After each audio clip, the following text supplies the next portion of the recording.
Hi everybody, it's Mrs. Marburger back with Chapter 6 of Pax. Chapter 5 left off with Pax following the two other foxes, Bristle and Runt, back to their den so they could get out of their rain for the night. Now Chapter 6 is going to be from Peter's point of view. Peter recognized the sounds before he was fully awake. The footfalls of a herd of just-released kids, their hoots, the thumping of their eager fists into gloves. He scrambled out from under the bench and grabbed his stuff. Too late.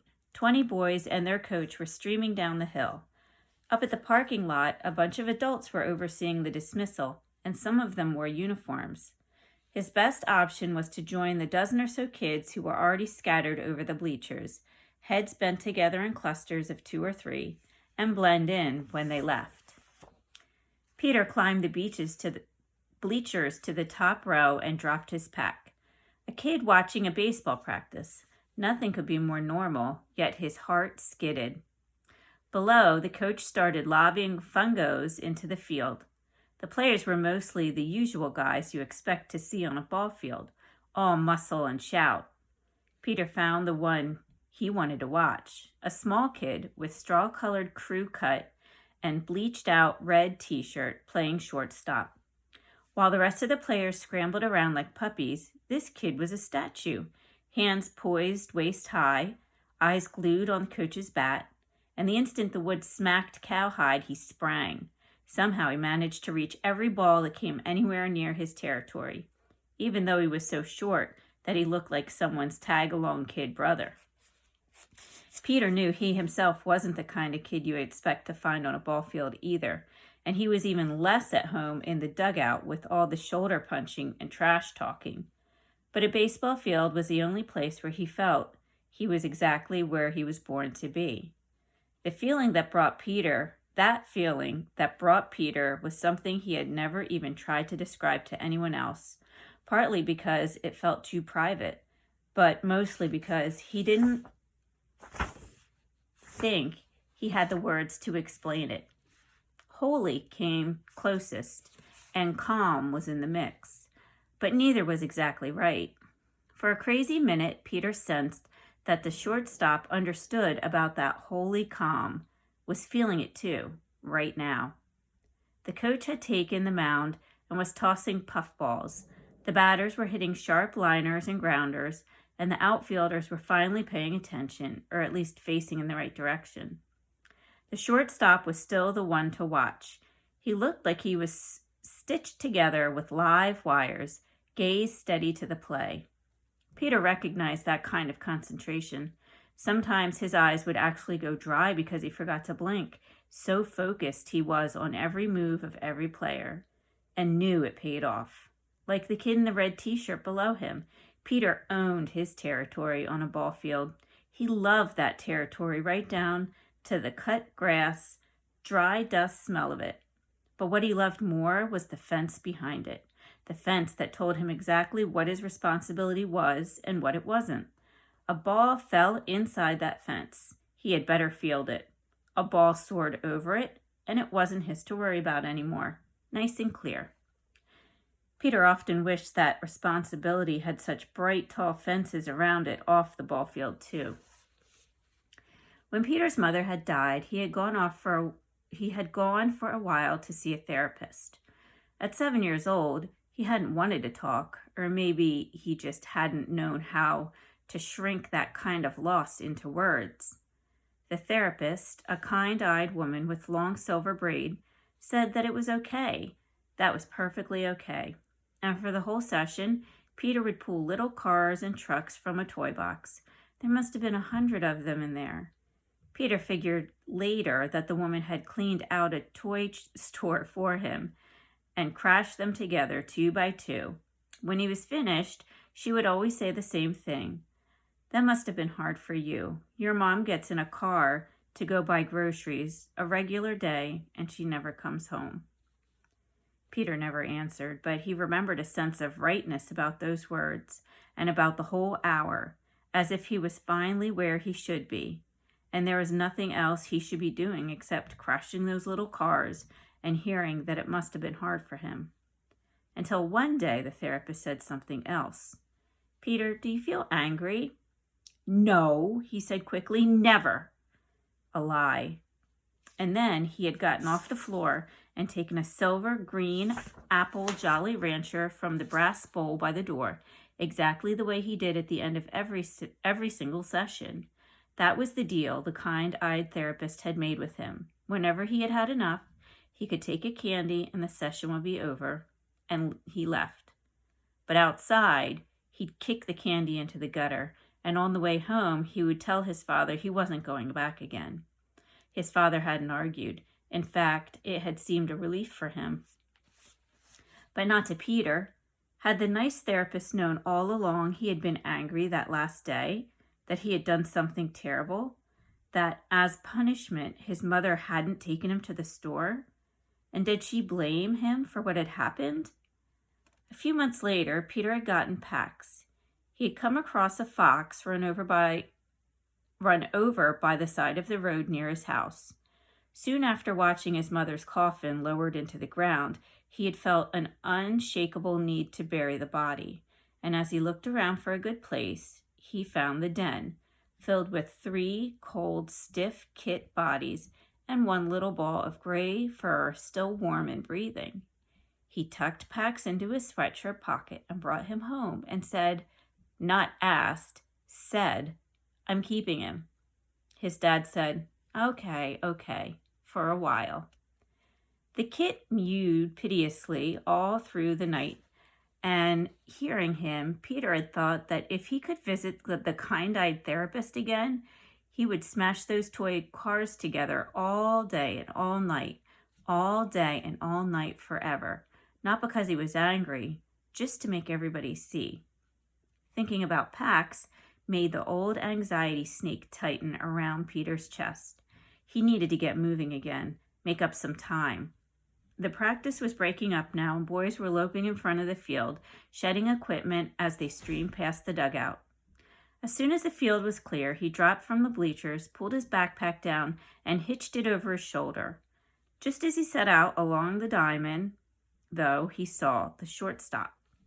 Peter hesitated. He should take off, try to blend in with the stranglers leaving the school grounds, but the rest of the team had left this kid to bag up the equipment and walk back alone. And Peter knew how that felt. He picked up a couple of balls and handed them over. "Hey."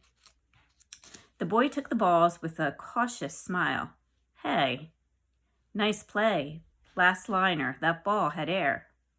The boy looked away and scuffed at the dirt, but Peter could see he was pleased. "Yeah, well, the first baseman made it look cleaner than it was." "Nah, you planted that ball. Your first baseman would be lucky to catch a cold by himself. No offense." The boy gave Peter a real grin. "Yeah, coach's nephew." "Do you play?" Peter nodded. "Center field." "Are you new here?" "Oh, well, I don't live here. Peter nodded his head vaguely south.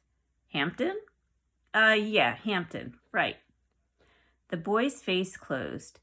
"Scouting before Saturday's game? Jerk." He spat and walked back to the dugout. As he left the school grounds, Peter congratulated himself on his quick thinking, covering his runaway tracks. But somehow he felt kind of bad anyway. Somehow he felt lousy, actually. He shrugged off the feeling. What was it that his dad said about feelings? Something about a quarter and a cup of coffee? And checked his watch. 4:15. He had lost over 3 hours. Peter pressed faster, but when he came to the town square again, he crossed to the opposite side from the hardware store and forced himself to walk at an even pace past the library, past a bus station, past a diner. Then he counted off 1,000 steps before he risked lifting his head. And when he did, he checked his watch again. 4:50. His grandfather was probably packing up his stuff now.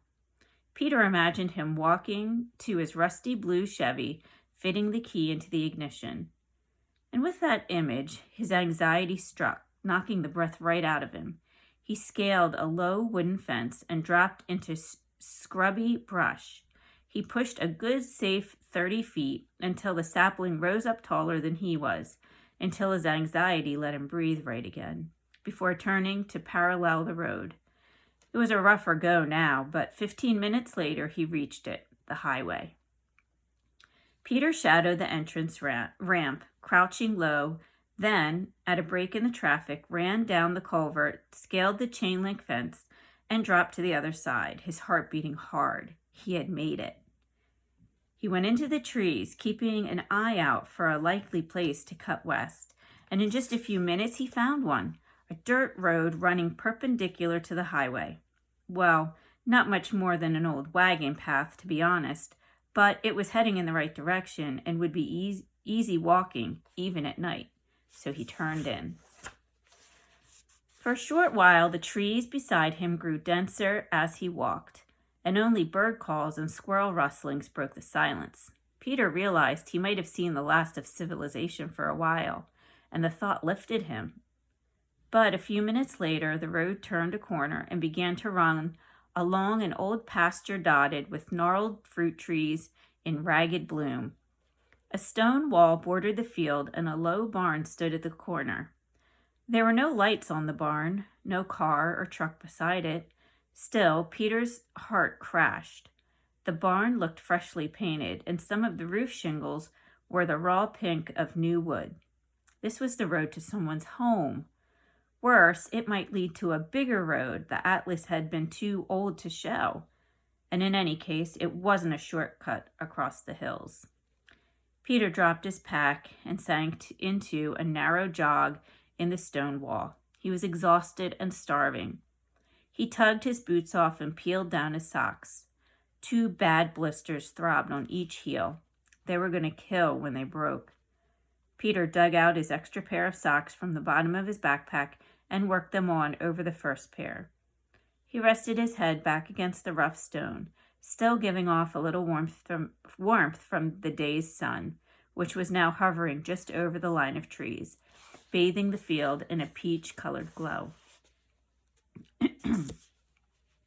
He pulled the raisins out and ate them one at a time, taking small sips of water in between. And then he opened 2 packets of string cheese and took 4 crackers from the sleeve.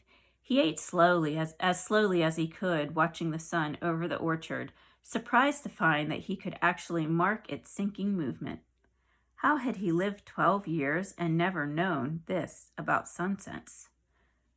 Peter laced his boots. Just as he started to rise, he caught sight of a deer, which bounded into the orchard from the woods beyond. He held his breath as the orchard filled, 14 deer in all. They began to graze, and a few nibbled delicately at the low branches of the trees. Peter squatted back down, and the closest one, a doe with spindly spotted fawn beside her, turned her head to look directly at him. Peter raised his palm slowly, hoping to let her know that he meant no harm. The doe moved between Peter and her fawn, but after a while she dipped her head into the grass again. And then the clear twilight air was split by the screech of a saw biting through the wood from behind the barn. The herd startled in unison and peeled away into the darkening woods, their white tails flashing. Before she bounded off, the doe sent another straight look at Peter, one that seemed to say, "You humans, you ruin everything." Peter took off. Back at the highway, half the cars had their headlights on now, and it seemed that they were all trained directly on him. He ducked off the road. The ground there was spongy and it smelled of peat. He was just debating about risking the flashlight when his foot sank with a splash. He grabbed an overhanging branch and he pulled himself out, but it was too late. He could feel cold swamp water seeping into his boots. Peter cursed. Not bringing more socks? That was another mistake. It had better be the last of the trip. And then, clambering back to higher ground, he made another, much worse mistake. Uh-oh, what do you think the mistake is? His foot is already soaking wet. The boot is full, right? His right foot caught on a root and he fell. He heard the bone break. A soft, muffled snap, At the same time, he felt the sharp stab. He sat, panting with a stunning pain for a long moment. Finally, he pulled his foot free and unlaced his boot, wincing at each moment. He eased down the wet sock, and what he saw made him gasp. His foot was swelling so fast that he could actually see it. Peter rolled his sock back up, nearly crying out at the pain that it caused, and then, gritting his teeth to work his foot back into the boot before it could swell any more. He crawled to a tree and pulled himself upright. He tested his weight on his foot and nearly collapsed again. The pain was far worse than anything he had ever felt before. It made the broken thumb feel like a mosquito bite in comparison. He couldn't walk. Dun, dun, dun. That's the end of the chapter. Oh my gosh. That was very exciting. What is he going to do? He still has a very long way to go. And now if he broke his ankle, broke his foot, how is he going to make this trip? Okay, so great ending. I can't wait for chapter 7. I hope you enjoyed that one. Okay, I'll see you tomorrow. Bye.